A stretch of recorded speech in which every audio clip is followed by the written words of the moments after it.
Blog Talk Radio. Welcome to this special edition of the Nonprofit Coach with Ted Hart, the Green Nonprofit Show.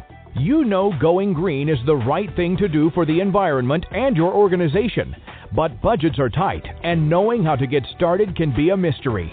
This show provides the practical advice on going green you and your colleagues need.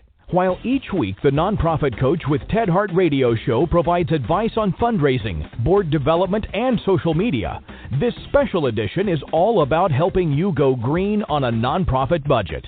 Ted Hart is without a doubt one of the foremost nonprofit thought leaders. Also a successful author, this show draws from experts around the world and his book, The Nonprofit Guide to Going Green, available on Amazon.com and at greennonprofits.org. Guests on the Nonprofit Coach, The Green Show, are leaders in their field who share tips and trade secrets for nonprofits. Ted lectures around the world, but now he's here for you.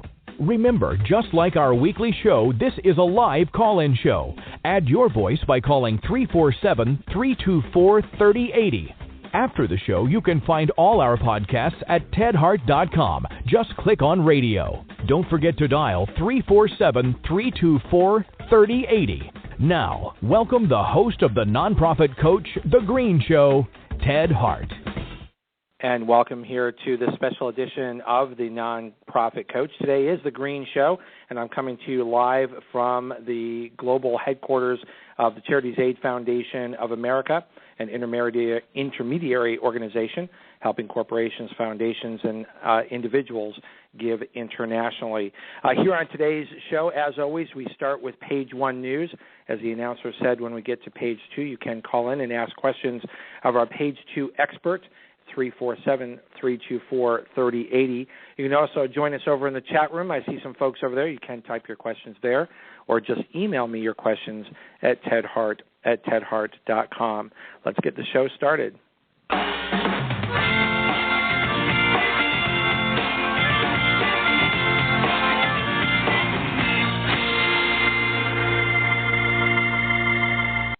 As always, you can follow along with page one news over at tedhart.com. Click on radio links, where you will not only find the links for today's show, but all of the podcast shows for the last 3+ years here on the Nonprofit Coach. First up today, coming from the It's About Time file, coming to us from the Chronicle of Philanthropy, Bethany Beach in Delaware Council has passed a resolution requiring that organizations running fundraisers at the seaside resort must turn over at least 60% of gross proceeds to the charity beneficiaries. And I see this as an important move because we are all aware of the fact that there are organizations, companies out there that offer the or sort of trade on charity names and logos to raise money, and all the money goes to the corporation and very little goes to the charity. So I see this as a way to help charities get out ahead of this to make sure that someone is watching out for how much money is going to the charities. And in this case, the resolution passed also requires that the city town manager also review sponsoring organizations' financial records. So I think this is good for the public as well to make sure that only good charities are being supported from these kinds of events. Next up here on the Nonprofit Coach comes to us from Partnership for Philanthropic Planning. This is just an update on some topics that we have been interested in for quite some time, and that is House Committee has advanced permanent extension of the IRA charitable rollover and other charity provisions. Now, this is not a done deal, and in this particular case, it did move forward in the Republican House of Representatives. It was then tabled, but at least the discussion continues, and there does seem to be some bipartisanship around these issues for charity. Read the update over at tedhart.com. Stay on top of this because the committee has in the past provided retroactive and permanent extension of the current IRA charitable rollover 3 times since it was originally enacted in 2006. And, of course, we are interested in seeing this progress again. So check that out over at tedhart.com. Major announcement made today in the philanthropic marketplace CAF America, the organization that I serve as CEO, has partnered with another organization to change the face of employee giving. John Holm is here with us on the Nonprofit Coach to bring us up to date on what's happening with this major strategic partnership. John Holm, thank you for joining us here on the Nonprofit Coach. Well, thanks for having me, Ted. No, it's some really exciting news that we're having here in the marketplace. We just announced today that we're signing an agreement to work with Truist, which is a front string company, really providing a truly customized approach to international employee giving. And it's something we're very excited about. It's an industry first to be able to provide this robust and a long list of charities that we can give internationally to. Now, John, this is very significant. We're all aware, my listeners are certainly aware of payroll deduction opportunities for domestic charities. It sounds like this is now adding the opportunity for employees to give internationally as well. Is that possible? Yeah, that's precisely it. I think what's really interesting, as you mentioned, domestically, that option's been around.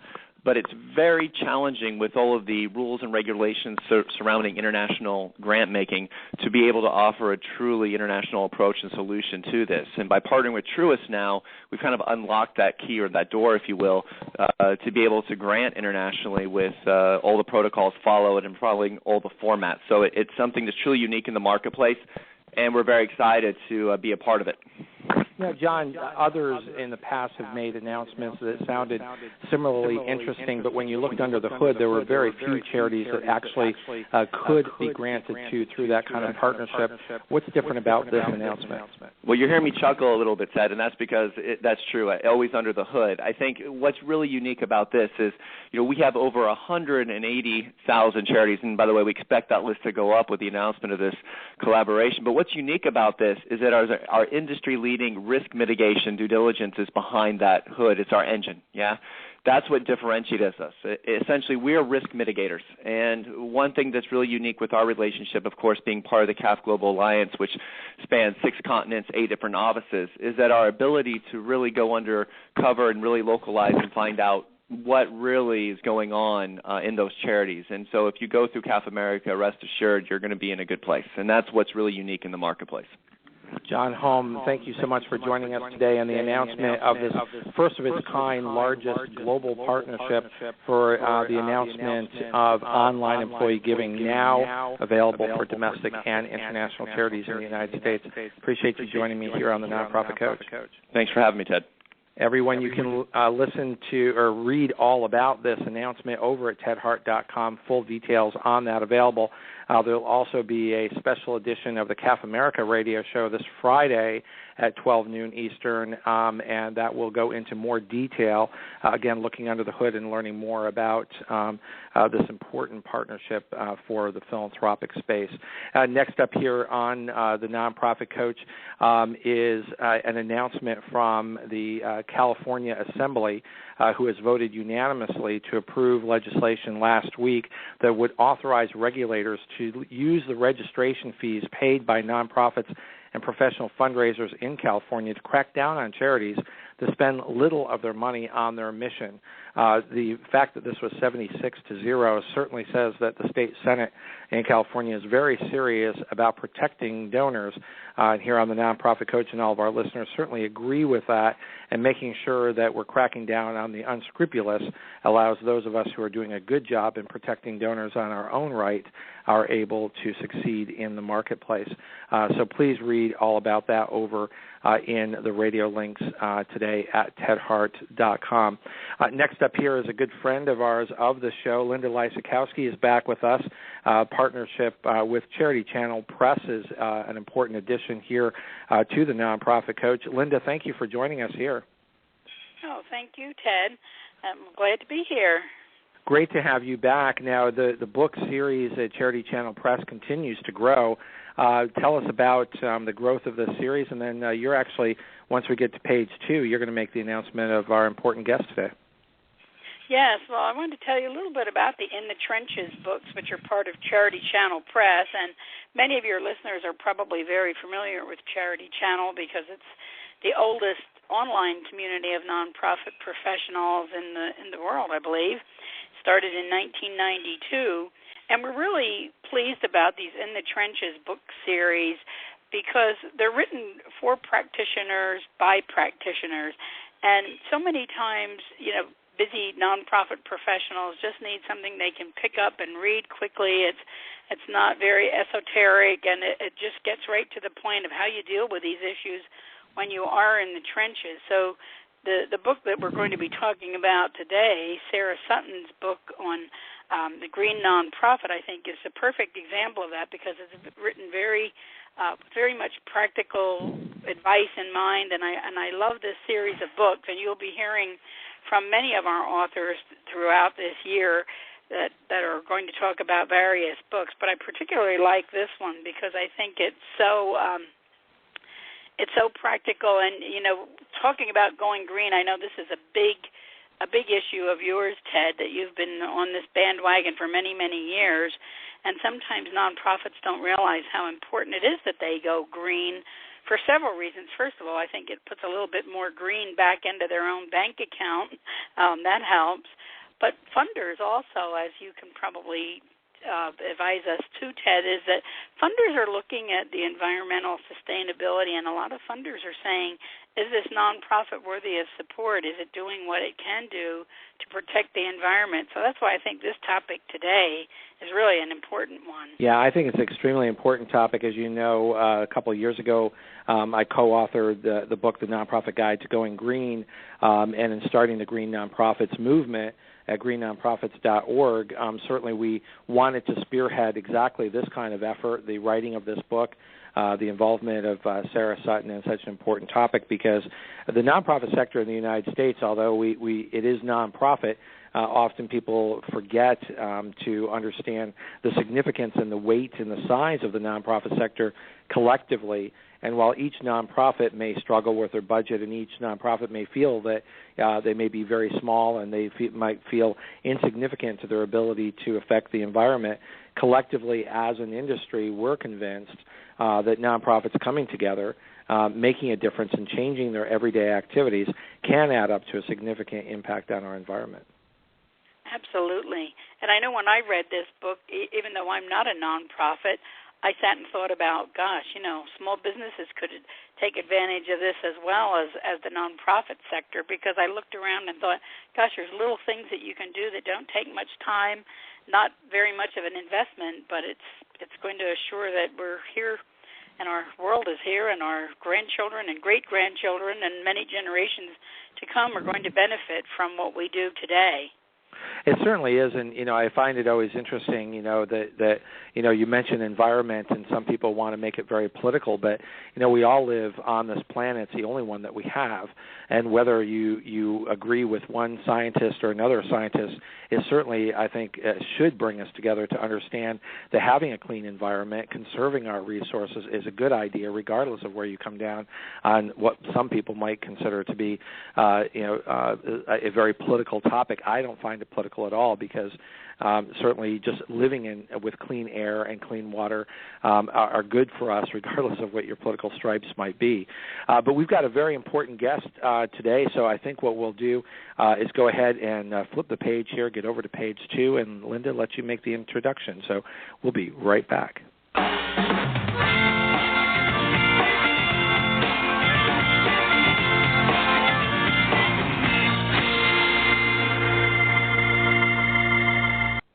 We are over here on page 2. We're back with Linda Lysakowski, who's got the big announcement today about who our guest is here on the Nonprofit Coach, The Green Show.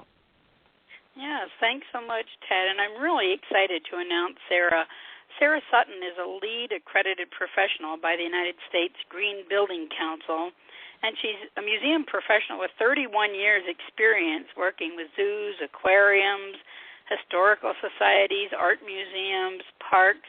Her business is called Sustainable Museums, but she does work with many other types of organizations as well. And she works all over the country helping a variety of organizations improve their environmental sustainability, while at the same time, as we said, helping the bottom line, creating public connections, and planning for a changing future.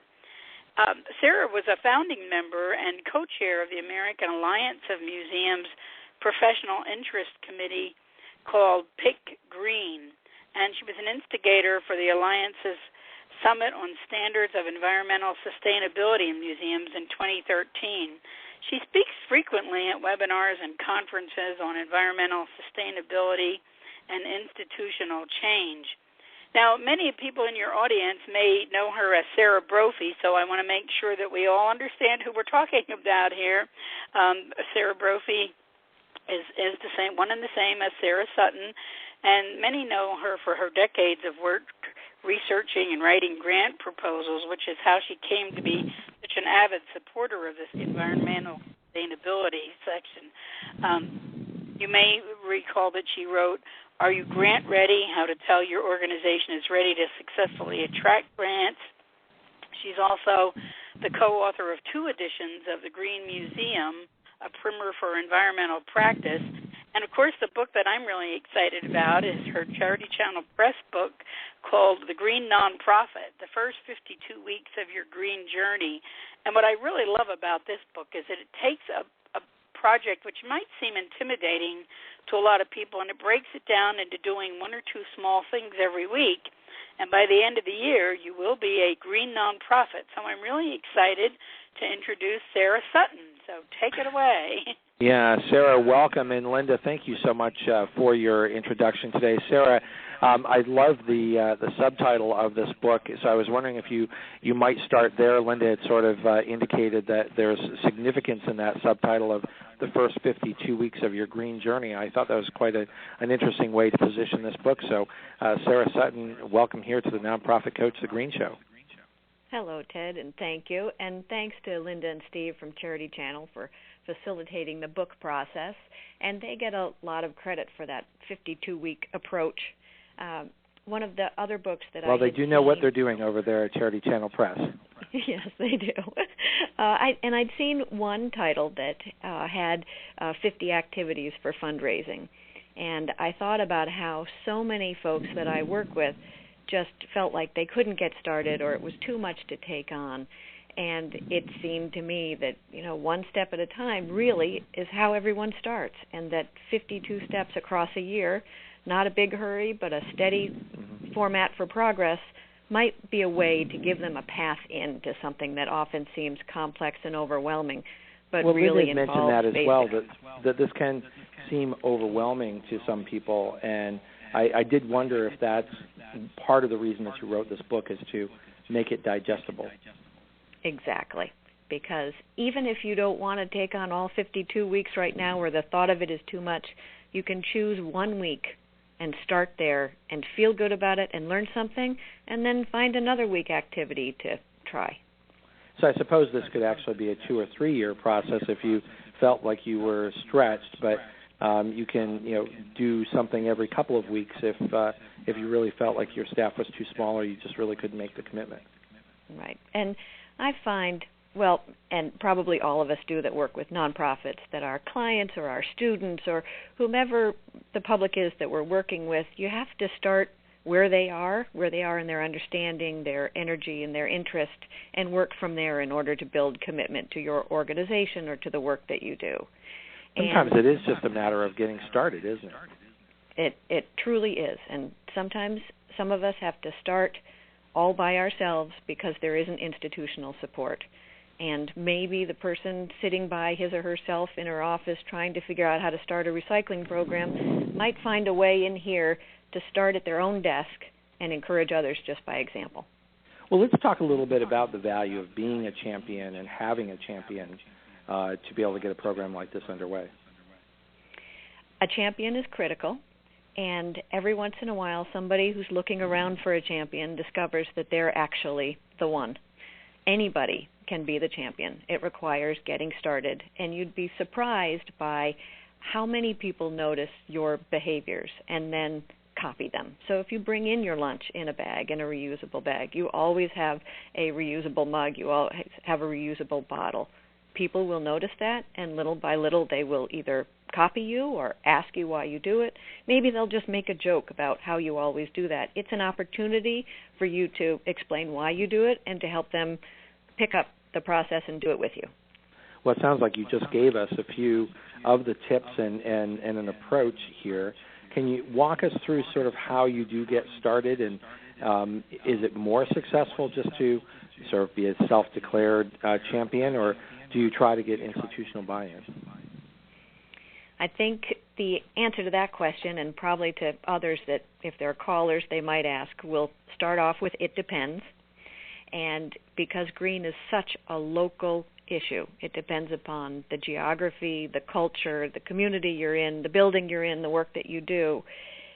Each starting place is going to be different. So one way I help people think about it is to look for problems or opportunities that keep coming up to them. So let's say you sit down in exasperation and you say that I can never find a plug to use. Well, what's that? Why can't you find a plug? It's because they're all full of all sorts of things that are unnecessarily left plugged in. So maybe you could think about reducing your plug load just by going through and doing a plug inventory in your own office and saying, do you really need all those items plugged in?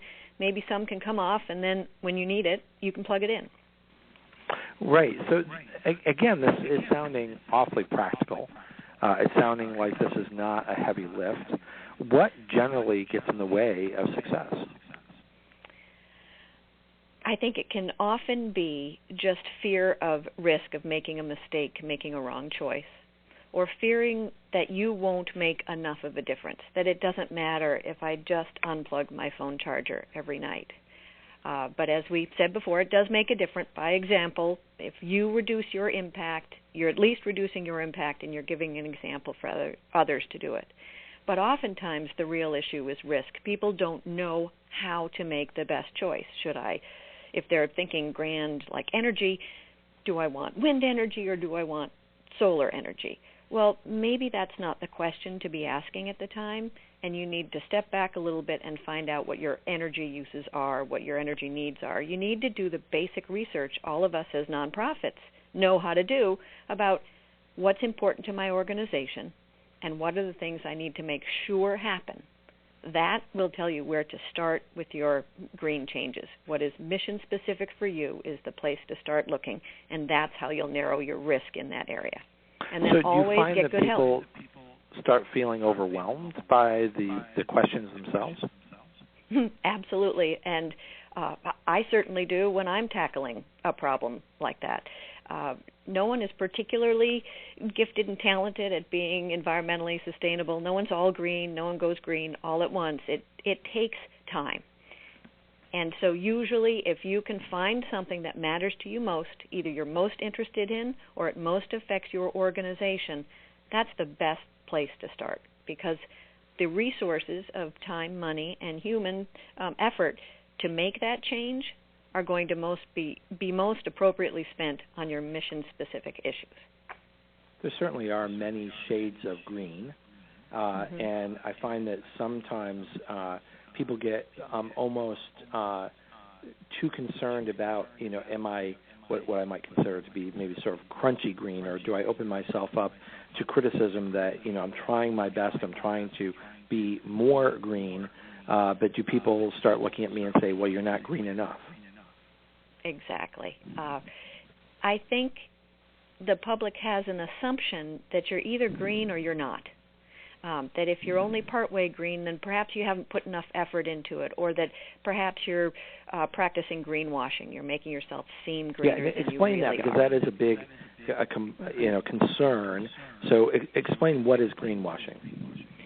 Well, greenwashing is behaving or as if or suggesting that your green work that you do is more expansive. There's more green work that you're doing than in reality. So if an organization is just promoting how green they are in their processes, but they don't have the evidence to back it up, and they aren't really green in their processes, they're just using it for PR, that would be an example of greenwashing. Right.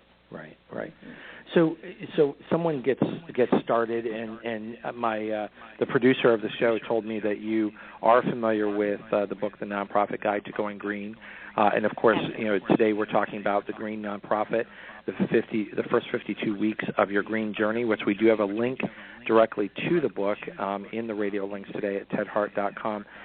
They're different and they're the same. I'm wondering what you think about the approaches of the two works and why you chose your approach.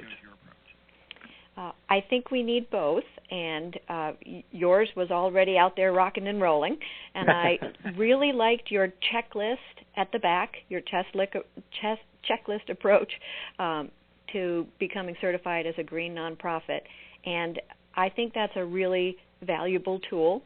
And for someone who might be thinking, well, this is a hard, complex topic, I want to sneak up on it, perhaps a 52-week pathway might be a good way to get them started. Mm-hmm. The depth of material that you have in your book and the great resources that you've got there are very important for people to understand why they're making change or for advising their board members in decision making. And I think the two works support each other in that way. Yeah, I think so too, and I really appreciate you saying that. I think our book is a really good resource guide and almost as a place to go when you have the Green Nonprofit book, the 52 Weeks book, as a way to sort of get that backup research to get us additional information. But I found that your book is a great companion because it does break down some pretty weighty topics that we purposely cover in the Nonprofit Guide to Going Green, and does make it much more approachable. Well, and I recently was taking a class. The Harvard Extension School has adult education programs, and I was taking a class on climate science because I felt that I needed to understand more about the physics of climate change, changing climate. I needed to understand the politics.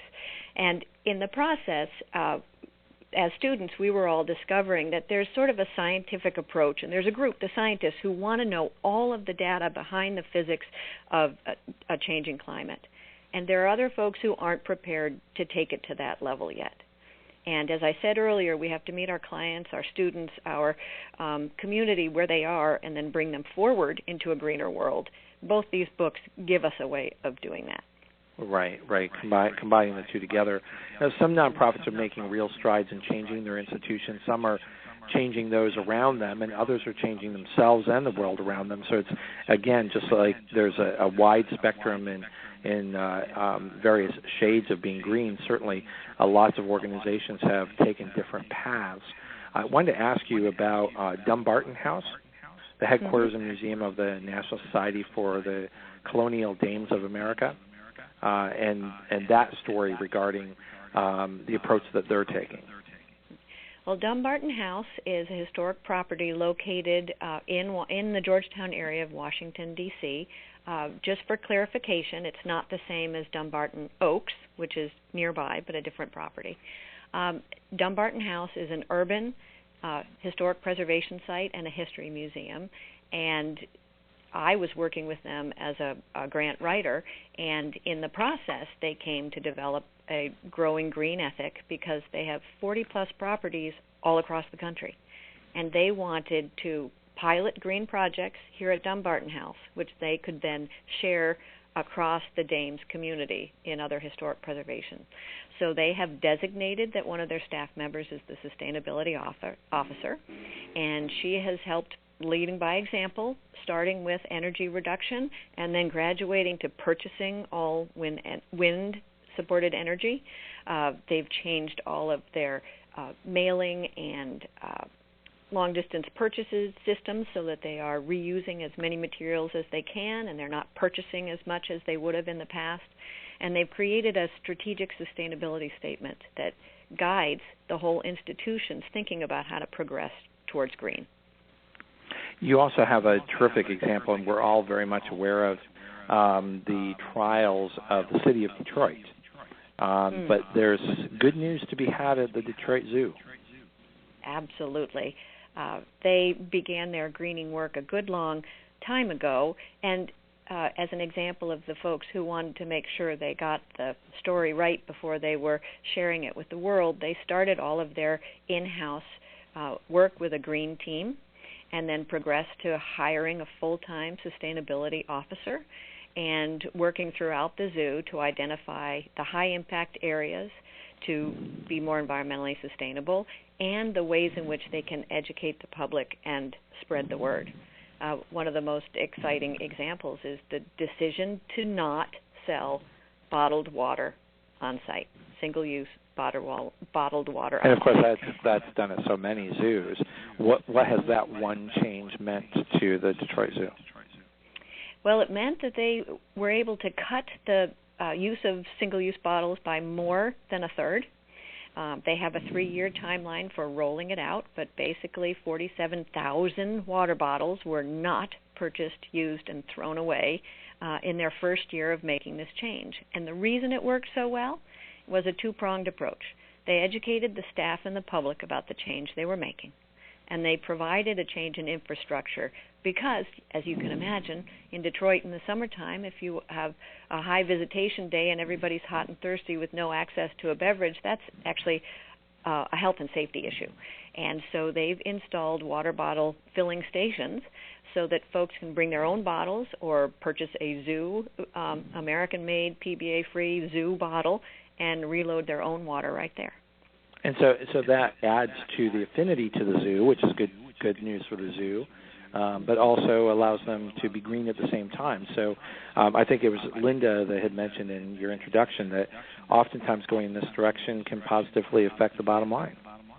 Absolutely. They have not had a single peep of somebody who was upset, and the PR has been excellent. The public really supports such a change at their zoo, and they've expanded their definition of the zoo as a conservation organization. They always knew they were an animal safety and protection place, that they did conservation work throughout the world, but now they can see the Detroit Zoo is doing conservation work right there at home where their visitors live, making a big change in the southeast Michigan region. And I can't imagine what a positive impact that has on our young people who see and learn about conservation and see it in practice.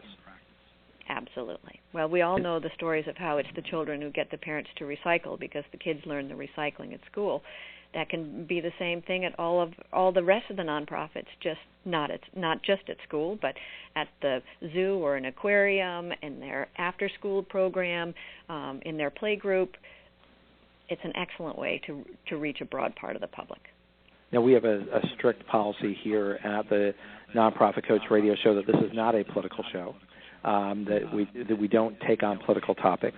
However, in the time that I've written the Nonprofit Guide to Going Green, and now that you have this book, it seems to be impossible to completely separate criticism of environmental topics. How do you answer that question that inevitably comes up in some circles? Well, climate change or a changed climate is no longer an opinion. It's not, and so we're not trying to change opinion. We have lots of facts and resources to hand, whether it's provided by the International Panel on Climate Change or it's the President's most recent report on climate change in America, or it's folks who recognize that bloom times in their backyard are different or planting times are different in their yard, or that there might not be more hurricanes, but when there are more hurricanes, they're very likely to be worse. And so people are feeling the impact themselves.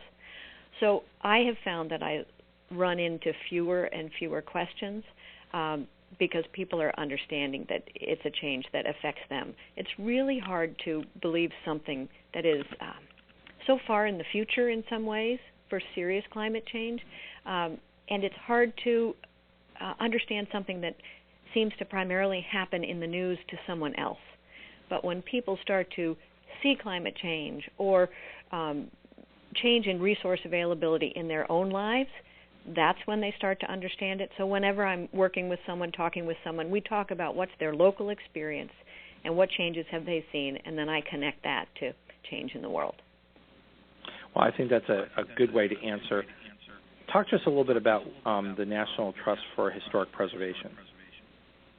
Well, the National Trust is responsible for providing standards for historic preservation for all of the privately and publicly owned historic sites in the country. And they early on saw that the U.S. Green Building Council's LEED program, Leadership in Energy and Environmental Design, that LEED program standards for how green a building is put an awful lot of energy into new construction and didn't give a whole lot of credit to an existing building and what you could call embodied energy, the energy that went into building that building. And it seemed to encourage new building over saving old buildings. And so the Trust has been working with U.S. Green Building Council in order to create better opportunities for folks who have an existing building to achieve LEED certification. And talk to us about LEED certification, because that's a big topic, and I think it can hold people back because it just seems expensive and out of reach. Exactly. Well, the first answer is that LEED is an important and powerful market-driving tool, which is what it was designed to do, is to create a market for more sustainable building, primarily in new construction.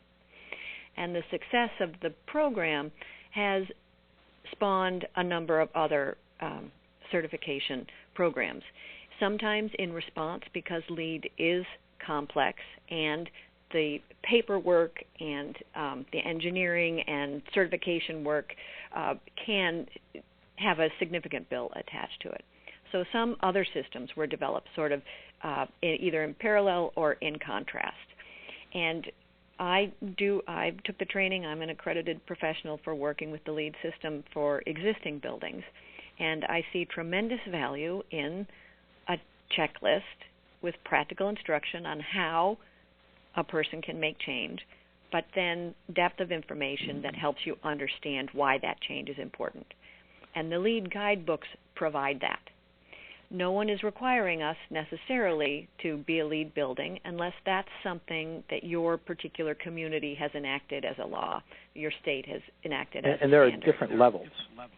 There are, definitely. And I think that's, like you said, with the colors of shades of green, the 4 different levels ask only that you meet the basic standards, and then, or if you'd like to go all the way up to platinum, to the highest level, to be an extraordinarily efficient building.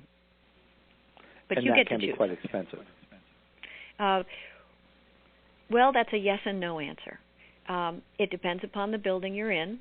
Retrofits can be expensive for an historic property, which is why in the changes that are being made with the new additions, you now get more allowances so that you could be a platinum existing building, and there are many of those. But if you do your design work at the beginning of a new project, it doesn't have to cost more to be extremely efficient. And of course, if you went ahead and calculated the life cycle costs of running your building, what it would cost high efficient and not efficient at all, often that math works out extremely well in your favor. But what it requires is commitment at the beginning to doing a good job. Right. And so what advice do you have for nonprofits who are in an existing building or renting?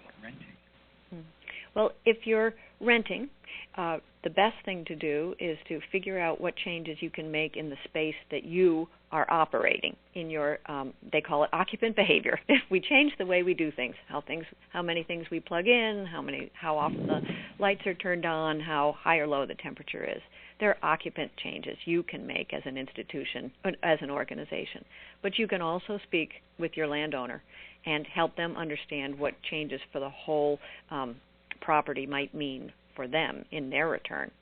And the best way to do that is to find another organization, a colleague who's done the same thing, ask questions, and try and share information among the 3 of you. And I forgot the first part of the question. Well, I think you answered that in that sharing information becomes an important part of success as well. That, just having the book or trying to go it alone is not necessarily the answer either. Right. Well, we can't know it all. It's just impossible. Environmental sustainability, by definition, is an ecosystem concept. So it's a web of related activities and materials, and any choice or decision you make will have an effect in multiple areas. It's not very linear.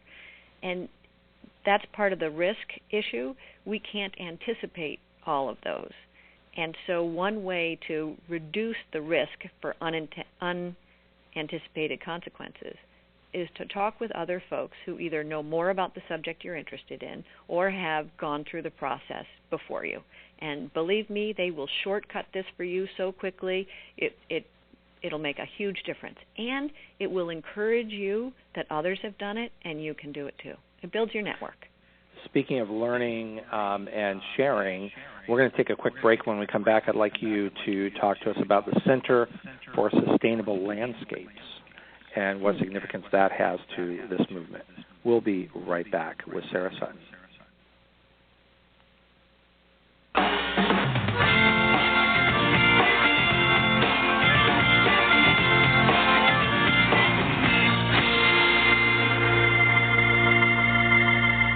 I want to draw your attention to a very important annual show, and that is the Giving USA report will be released on this show, as it has for the last couple of shows, on June 17th, and that's at a special time, 11 a.m., for the announcement of the latest edition of the Giving USA report. So mark your calendars for this important annual announcement on the Giving USA numbers for last year. Don't forget that we will soon after that just have one last show before we go into our summer break, and that is scheduled for June 24th. We will be here with the last edition of the Nonprofit Coach Radio Show until we come back after the summer break, and we hope that everyone will have a fantastic summer, and that is the first show coming back from the summer break is scheduled for September 16th. So over the summer is a great time to catch up with all of the hundreds of Nonprofit Coach Radio Show podcasts, and keep in mind you can download them to your iPod or iPad. We are iTunes friendly, and that will allow you to take us to the beach, learn from the experts from around the world here on the Nonprofit Coach. And we're going to get a little bit of an update on some information available to us from Google. When you have a great idea and need to work with others to bring it to life, how do you do it? Sometimes it's tough because the people you work with are in different places, with different schedules, using different devices. Google Apps lets you bring ideas to life with others. Here's how. Start with email that offers more. Gmail does more than send and receive emails. It connects people and lets you chat instantly while viewing a snapshot of your team's relevant activities and access to everything they shared with you. With Google Docs, there's only one version for everyone to work on. Share easily with the right people without email attachments or compatibility hassles. And work together on the same doc at the same time, in a way that simply makes sense. Edit and interact easily with integrated social commenting.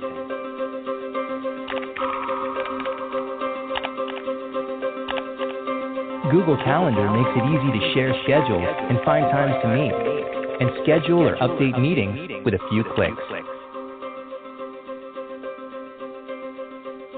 Everyone can't be in the same place at the same time, but Google Apps lets you work together from any place.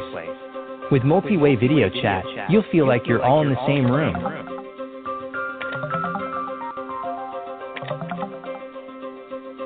While screen sharing and integration with Google Docs lets you work with more people from anywhere, on any device, even on your mobile phone or tablet. Work with any team at any time, from any place, on any device. Google Apps. Work in the future, today. To learn more, go to google.com/apps.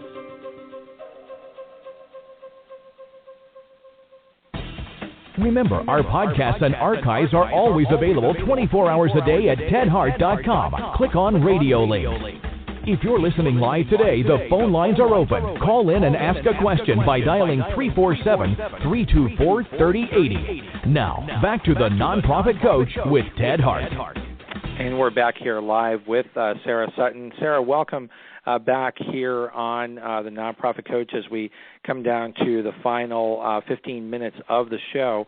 I know that significant work has been done at Phipps Arboretum, and I was wondering if you could tell us what is the significance of the Center for Sustainable Landscapes? Hold on 1 second. It would help if I turned on your microphone. There you go, Sarah. We're back. All right, thank you. Well, the Phipps in Philadelphia has been a green leader for, I'd say, at least a decade. They started off by creating a LEED existing building, which was under their one of their original historic conservatory buildings, and they turned it into a visitor center and a cafe and a gift shop, and the way that the public gets oriented to the property. Then they built a silver building for their arboretum, and then they moved on to the Center for Sustainable Landscapes, which is a living building. So it's not only is it an educational site for teaching about environmental sustainability and plants and environment, but the building itself is a net zero energy building that improves impact on the environment. One of the most exciting things about it is that it has what they call an epiphany system. Richard Piacentini, who is the visionary leader of the organization, heard a report about someone using satellite dishes to distill wastewater to produce a drinkable item. And in their case, what they've done at the Phipps is use that system in order to test the process of distilling water in order to turn it into pharmaceutical-grade distilled water that they can use in order to support the plants in their collection that require that high standard of water. And it means they don't have to buy it. No one else has to produce it. They use the sun to provide it right on site. And that sort of example is what we need to lead the major change, the global type change that also has to happen when each of us is going along unplugging our walls or choosing to carry our bags to work and making smaller decisions. Some folks are making global change, and Phipps is one of those. So again, shades of green, but a very wide spectrum, so you can take small steps that add up to something meaningful. But you might also be able to be on the cutting edge and be a leader. Exactly. But the Phipps didn't get to that stage all of a sudden. They weren't born into leadership. They developed it in small steps as they went along.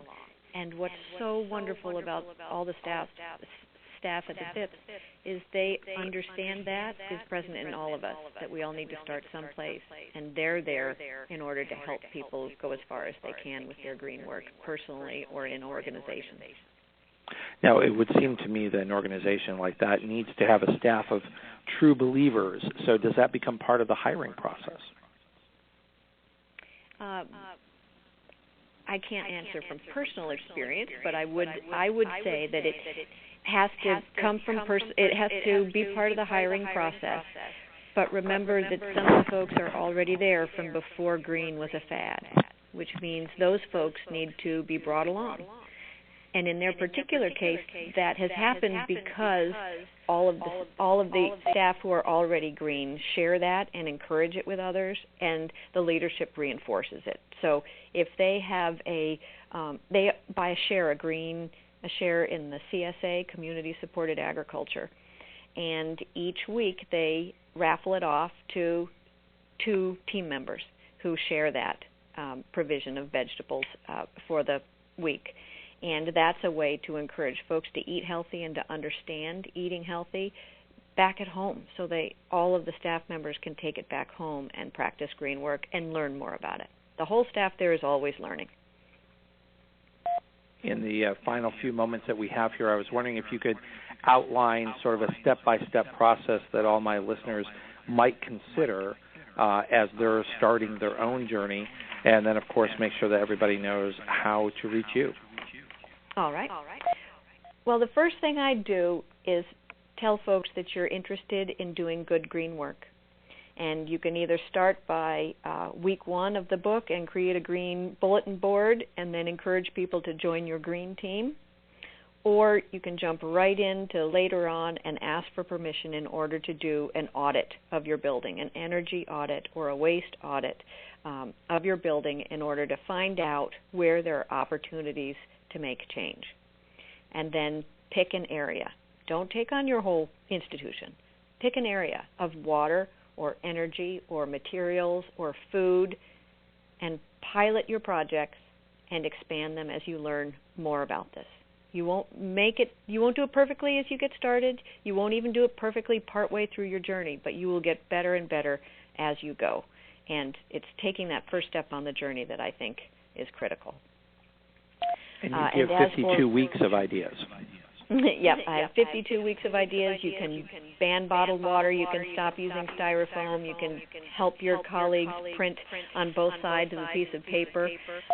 You can come up with ways to keep your building cleaner and reduce the amount of washing and wiping down might have to take place on your sidewalks and inside the front entrance part of your building. All of that will reduce impact. And let's see, if you want to know how to get a hold of me, my name is Sarah Sutton, and I can be reached at Sarah, S-A-R-A-H, at sustainablemuseums.net. Sarah Sutton, thank you so much for joining us today. Thank you for sharing this terrific book, which is very digestible, very easy for people to take step by step and to learn how they can add to the global solution right from their own green nonprofit. Thank you, Ted. It really makes a difference, and I appreciate you giving me this platform and for speaking about it and organizing your organization and the checklist that can make such a difference. Thank you, everyone. Do not forget the big show on June 17th, the announcement from Giving USA of the new numbers that define our entire philanthropic marketplace here in the United States, and we will be giving you that announcement on June 17th at 11 a.m. Everyone, have a great time until we're back with the Giving USA report. Take care, everyone. Bye, Sarah. Thank you. Thank you. You've been listening to the Nonprofit Coach Radio Show with Ted Hart.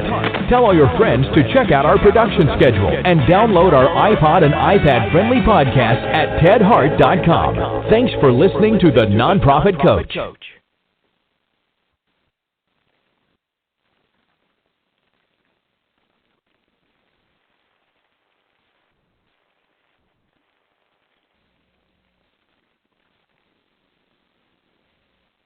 Have you Googled yourself lately? Are there negative posts from an ex-employee or from a former client? Maybe an outdated news article? Search engines don't always get it right. For right or wrong, it's your reputation on the line. That's where Reputation Defender by Norton comes in. Take control with Reputation Defender. Their cutting-edge approaches help you to wipe away unwanted information in your search results. They also promote the good stuff. You can start by getting your free reputation report card at reputationdefender.com or call 800-811-4975 to speak to an expert. Top reasons your career wants you to move to Ohio. So many amazing growth opportunities, high-paying jobs in technology, advanced manufacturing, engineering, life sciences, and more. You'll soar to new heights, just like the Wright brothers, John Glenn, even Neil Armstrong. Their careers all took off in Ohio, and yours can too. A job that can take you further, and a place you can't wait to come home to. Have it all in the heart of it all. Launch your search at callohiohome.com.